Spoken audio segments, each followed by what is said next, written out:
My name is Ronnie Cruz, and this is Path of the Network Marketer. All right, welcome back to the show.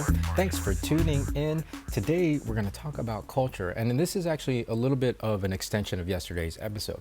We talked about branding, right? If branding is the character and the substance behind your business and behind your presence online, behind your influence, the culture is the extension of that as it grows into the communities that you're building, as well as your own teams as you build out your team and as your business grows. It really is important. And of course, in the network marketing sense, culture is a big part of what we do because we are community builders, right? So I wanted to talk about culture today and what that looks like. And again, there's the superficial level of culture and what that looks like, and then of course the substance part, right? So with the superficial, the surface level, it's people spending time with each other, right? Like what culture develops, or how we create culture. In network marketing, sometimes that can sometimes culture can be relegated only to the activities that we do, like a culture day. I have heard spoken about and executed in the manner of just activities that we do together as a team, which is fine, right? Like you develop the relationships in those activities, and you can have these kind of culture, quote unquote, culture activities when you're building out your network marketing team or even your business. That's all well and good, and again, that's definitely not incorrect. That is, however, I think just the superficial notion of culture, because there's so much more to culture, right? Again, it's the substance. If culture is part of the substance that extends out of branding, then the culture itself has to have some substance as well for it to mean anything, right?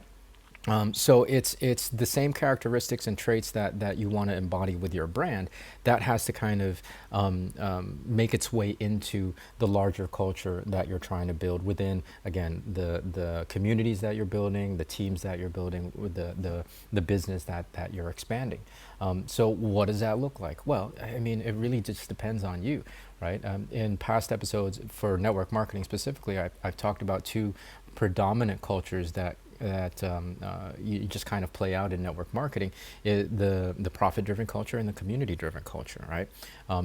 Whether or not you want to participate in either of those, it's not a wrong or right answer. It's just a choice, right? It's just a preference. Within either of those, there are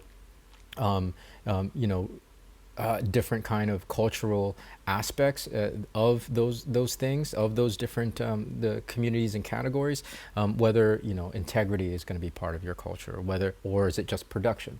And that's not that either of those two things are mutually exclusive. You can have integrity and have high production and output. But those kinds of things, right? Integrity, ethics. That's for me. Those are the things that are really important when it comes to building culture. Inclusivity, community, connection, relationship, right?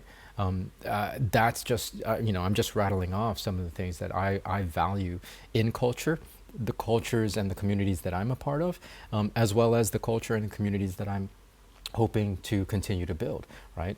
That's always what I've built within my business, and you know what? People select themselves out. You can't be everything for everybody, but it is really important that you establish a culture. Otherwise, cultures will be established for you within your organization. Again, this applies to your own private business and your own private brand, or your network marketing business. Ultimately, in network marketing, people will kind of break off and develop their own, and because as they step into their own leaderships, that happens. However, you always want to ring true to what you believe in, what you value in the culture of a team and in the culture of the community that you're building, right? Again, support and being there for each other, nurturing, supportive communities, inclusivity, integrity, ethics, all those things are really important to me personally, and I've found that those things have been really effective in creating a business with longevity and a team with longevity. And again, this is up to you to find out and discover for yourself and for your business. Just understand that culture is not just how you spend time with the people in your community, right? It's not just the activities and, you know, the what are those, like, you know, team building retreats that companies do. I mean, those are all well and good, but it's the deeper culture within it's deeper substance, right? It's the deeper substance. Or have you built a culture in your company that is cutthroat and adversarial, or is it a community that nurtures and supports, where the members of the community support and nurture each other? All right, like are we teammates or are we adversaries? Right? Again, neither wrong or right. I'm not saying you should do either or the other. It's a personal preference. So that's a conversation on culture. Understand that, again, it is so much more.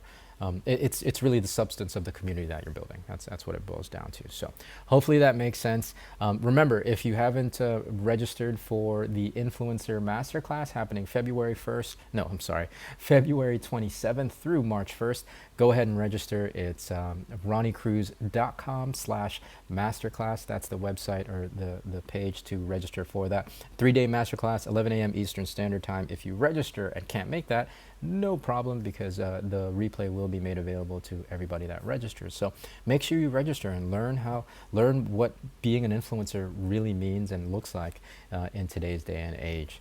Hosted and taught by yours truly. So that's going to do it for today's episode. Thanks for tuning in.